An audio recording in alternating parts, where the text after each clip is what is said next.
Sex trafficking happens every day across the county.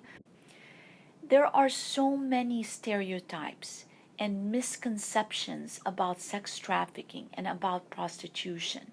And what this campaign will aim to do is to change the hearts and minds of not only the victims but also the buyers who are buying the victims for purpose of sex, prostitution, or pornography. I have yet to see that young girl, young boy, young woman who says, this is the choice I want. This is the lifestyle I want. This is the world I want to be in.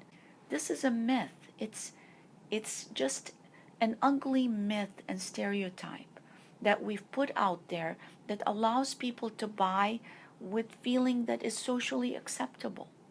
And it has to stop. People think when they think about trafficking, they think about some level of force, and it's true, force, fraud, coercion, but it's typically more fraud or coercion.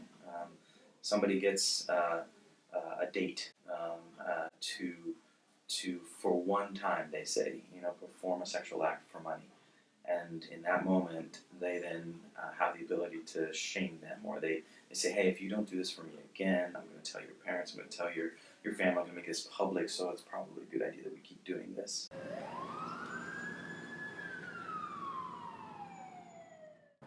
My last year as a dancer, after I waitressed, the club that I was at closed down, and I did what I only knew I could do. I couldn't find another waitressing job at the time. It was like, I'm already selling my body, so I might as well start dancing. And about a year into that is when I wanted to commit suicide for the first time. I don't know if the owner knew or the manager knew what was going on, but it got to a point to where some of us, all we could do was drink to get through our night. And I wasn't making enough money, so we needed extra work, and the security started to arrange meetups with customers for us.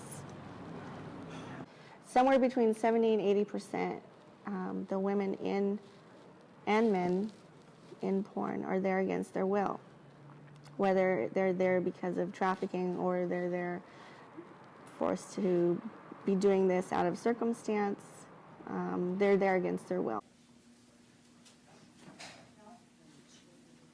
So much of this is happening through the internet now.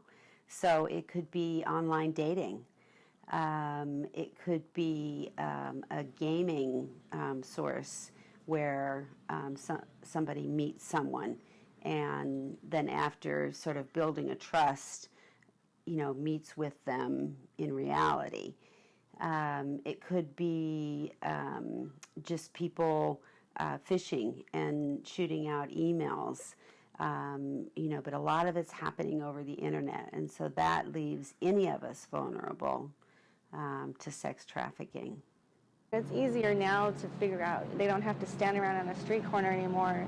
All they do is post on Backpage or Craigslist or other sites like that, dark web sites that sell people. It's so easy. And the trafficker gets away because they have the victim post for themselves. The sex trafficking is the second most profitable criminal industry in our country and in the world, and the reason for that is someone is buying. So part of the ugly truth is to destroy all those stereotypes that this is a victimless crime, that she is choosing or he is choosing to be used in pornography, to be prostituted, that there is no risk, that there is no pain.